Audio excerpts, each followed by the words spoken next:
تھی اور وہاں بھی اللہ نے کرنی تھی. سوال یہ ہے کہ اب فرق کیا پڑا یہاں عبادت کرنے اور وہاں جا کے کرنے. یہ بات قابل توجہ ہے.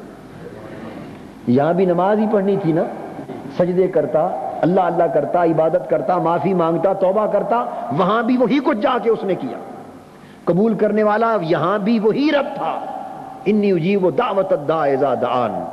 وہاں بھی وہی رب ہے. نہ بندے میں فرق, نہ عبادت میں فرق, نہ رب میں فرق. تو بتائیے فرق کیا پڑا یہاں اور وہاں؟ فرق پڑا فاعبد اللہ معہم, صحبت کا فرق پڑا. وہاں اللہ کے اولیاء ہیں, صلحاء ہیں, مقبول بندے ہیں, مقرب ہیں, اللہ والے. وہ ہیں جن کی عبادت کبھی اس کی بارگاہ سے رد ہوتی ہی نہیں. جا معہم, ان کی سنگت میں جا کے عبادت کر, کہ ان کی تو دعائیں, التجائیں, عبادت خدا کے حضور جائیں گی. قبولیت کے سہرے انہیں پہنائے جائیں گے, قبولیت کے تاج انہیں پہنائے جائیں گے. ان کے ساتھ تیرے جیسے گناہگار کی بھی چلی گئی تو خدا کی شان کریمی یہ نہیں ہے کہ انہیں قبول کر لے اور تجھے رد کر دے. فرمائے گا جہاں ان نیکوں کی آئی ہے وہاں اس گناہگار کی بھی قبول کر لے. ان کے صدقے, ان کی سنگت میں تیرا بھی کام بن جائے گا. اب بات سمجھے کہ توبہ ہر جگہ ہوتی ہے, مگر اللہ والوں کے پاس جا کے توبہ کا رنگ کچھ اور ہو جاتا ہے. عبادت ہر جگہ ہوتی ہے, مگر اللہ والوں کی صحبت میں عبادت کی قبولیت میں فرق آ جاتا ہے. طاعت اور ذکر ہر جگہ ہوتا ہے, مگر اللہ والوں کے حلقے میں ذکر اور طاعت کی قبولیت کا فرق آ جاتا ہے. اور رب کریم کی بارگاہ میں بھی شنوائی ہر جگہ ہوتی ہے, مگر اللہ والوں کے ساتھ سنگت و صحبت میں انسان چلا جائے تو شنائی کچھ اور ہو جاتی ہے.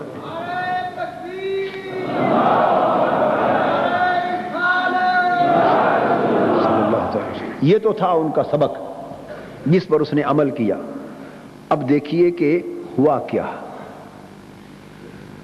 اس نے بات مان لی اور دوڑ پڑا. اور آگے سنیے, فرمایا فاعبد اللہ معہم ولا ترجع الی ارضک فانها ارض سوء. انہی کے ساتھ رہنا, پھر عمر وہیں گزار دینا, وہیں مرنا, پلٹ کر واپس نہ آنا, تاکہ قبر بھی انہی کے ساتھ بن جائے. ہائے ہائے ہائے ہائے ہائے ہائے, قبر بھی انہی کے ساتھ بن جائے, تاکہ دفن بھی تو جوار صلحاء میں ہو. انہی کے ساتھ ہی رہنا اور پلٹ کر اپنے کریے اپنے گاؤں وطن کو واپس. تو کیا مطلب ہے پلٹ کر واپس نہ آنا؟ کیا مطلب ہوا؟ وہیں مرنا, وہیں مرنا. فرشتوں کو بھی حیا, اڑوس پڑوس کا خدا کو حیا ہوتا ہے. یہی تو شفاعت کا نقطہ ہے, یہی تو نقطہ شفاعت ہے. اور فرمایا کہ اپنی واپس یہ بدوں کی اور بدیوں کے غلبے کی زمین ہے, یہاں پلٹ کرنا آنا, زندگی وہیں گزارنا, وہیں مر جانا. یہ راز گر کی بات سمجھا دی. وہ چل پڑا. حدیث پاک میں آتا ہے حتی اذا بالغ نصف الطریق, وفی روایت حتی اذا نصف الطریق, جب وہ آدھے راستے کے بالکل وسط آدھے جگہ تک پہنچا اور اس نے آدھا راستہ طے کیا, اتاہ الموت, موت آ گئی. بستی تک نہیں پہنچا, اس کی بستی اور نیکوں کی بستی, اولیاء کی بستی, اللہ کے مقبول بندوں کی بستی کے بالکل وسط میں آدھے راستے تک پہنچا نا, آدھے راستے تک تو موت آ گئی. جب موت آ گئی تو فاختصمت ملائکۃ الرحمت و ملائکۃ العذاب, رحمت کے فرشتے بھی آ گئے, عذاب کے فرشتے بھی آ گئے. بھئی عذاب کے فرشتے تو آئے کہ 100 لوگوں کا قاتل ہے, رحمت والوں سے پوچھو تم کیا لینے آئے ہو؟ رحمت کے فرشتوں اس سے تم کیا لینے آئے ہو؟ اسی مسئلے پر جھگڑا ہو گیا ملائکہ کا. فاختصمت الملائکہ, ان میں تکرار ہو گیا. رحمت والے فرشتے اور عذاب والے فرشتے دونوں میں تکرار ہو گیا. عذاب والے فرشتے کہیں کہ یہ ہمارا حق ہے, ہم اس کو لے جاتے ہیں, یہ ساڈا بھی لیے, 100 کا قاتل ہے, ہم لے جاتے ہیں, اس نے آج تک نیکی نہیں کی, کوئی عمل نیکی کا نہیں کیا, قتل ہی قتل کیا, تو ہم لے جائیں گے. رحمت والے فرشتے کہیں کہ تم نہیں لے جاؤ گے, ہم لے جائیں گے, کیونکہ جیسا بھی تھا جاء تائبا مقبلا بقلبہ الی اللہ, دل اس کا بدل گیا تھا اور اللہ کی طرف تائب ہو کر دل اس کا بدل گیا تھا اور چل پڑا تھا، اس لیے ہم لے جائیں گے، اس لیے ہم لے جائیں گے۔ اب دونوں کے پاس دلیل، کبھی جھگڑا چل رہا ہے، فیصلہ نہیں ہو رہا، اللہ پاک نے ایک اور فرشتے کو بھیجا۔ اب دیکھیے کہ کیوں صحبتوں میں بھیجا جاتا ہے، ذرا وہ نقطہ بھی سمجھیں۔ نیک صحبتوں میں کیوں بلایا جاتا ہے؟ اللہ کے مقبول مقرب بندے، اللہ کے پیارے لوگ، ان کی صحبتوں مجلسوں میں کیوں بھیجا جاتا ہے؟ اس لیے کہ جتنا حیا اللہ پاک اپنے ان پیارے مقبول بندوں کا کرتا ہے، اس کا آپ اور ہم تصور بھی نہیں کر سکتے۔ وہ حیا کتنا کرتا ہے ذرا سن لیں، اسی ایک حدیث سے سمجھ میں آ جائے گی بات۔ حدیث چونکہ متفق علیہ ہے، صحیح ہے، اب اس میں تو نہ کسی کو شک ہے نہ اعتراض کی گنجائش۔ تو دو فرشتوں میں جب جھگڑا دونوں میں ہو گیا، دونوں گروہوں میں، تو اللہ پاک نے ایک تیسرے فرشتے کو انسانی شکل میں بھیجا۔ وہ فرشتہ آیا اور دونوں رحمت اور عذاب کے فرشتوں نے کہا اس فرشتے کو کہ تم ہمارے حکم بن جاؤ، ہمارا یہ جھگڑا ہے اور آپ فیصلہ کر دیں۔ اللہ پاک نے اس فرشتے کو فیصلے کے لیے بھیجا کہ تم جا کے ان کے جھگڑے کو چکا دو۔ ادھر اس فرشتے کو جھگڑا چکانے کے لیے بھیجا، فیصلے کے لیے، اور اس کو فیصلہ معلوم ہے کیا سکھایا؟ اس فرشتے کو فیصلہ یہ سکھایا، جب اس فرشتے کو مقدمہ پیش ہو گیا نا، دونوں کا موقف، اس فرشتے نے سن کے فیصلہ یہ کیا، ایسا کرو کہ دونوں طرف کے فاصلے کو ناپ لو۔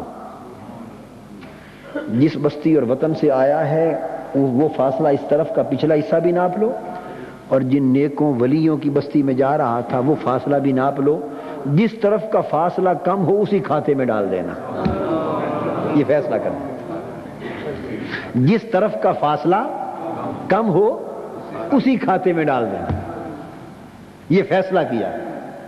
تو جب یہ فیصلہ کیا تو حدیث پاک میں آتا، ادھر اللہ پاک نے فَأَوْحَى اللَّهُ إِلَىٰ هَٰذِهِ أَن تَبَاعَدِي وَإِلَىٰ هَٰذِهِ أَن تَقَرَّبِي، ادھر فرشتے سے کہا کہ تو یہ فیصلہ کر، واہ مولا تیرے کرم، ادھر فرشتے سے کہا تو یہ فیصلہ کر کہ دونوں طرف کی زمین کے فاصلے ناپ لو، جدھر کا کم ہو اس کھاتے میں ڈال دینا۔